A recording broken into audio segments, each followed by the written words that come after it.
ఆరాధనా నా యేసునికే ఆరాధనా ఆరాధనా ఆరాధనా నా యేసునికే ఆరాధనా వేటగాని నుండి నా ప్రాణాన్ని రక్షించావు బలమైన రెక్కల క్రింద నాకు ఆశ్రయం ఇచ్చావు రాత్రి శిక్ష అంటే మనకు నచ్చదు. శిక్ష అంటే మనం ఏం చేస్తామంటే అది ఒక శిక్ష చాలా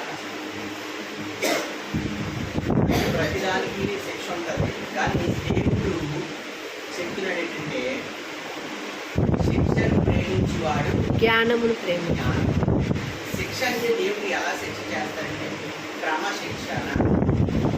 లోకంలో ఉన్న శిక్షలు వేరు, బైబిల్ గ్రంథం చెప్పేదైతే క్రమశిక్షణ. అక్రమం చేయబారా తొలగిపోదు.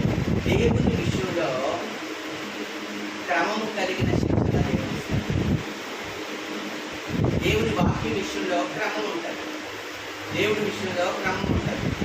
దేవుడు చెప్పే మాట విషయంలో క్రమం ఉంటుంది. ఆ క్రమం తప్పితేనే అక్రమంగా తయారవుతుంది. అలాంటప్పుడు దేని తెచ్చేస్తాడు? క్రమశిక్షణ చేస్తాడు. శిక్షను ప్రేమించువాడు జ్ఞానమును ప్రేమించు. మరి జ్ఞానం ఎక్కడంటే ఉంటుంది? దేవుని యందు భయభక్తులు కలిగించే జ్ఞానం మూలము.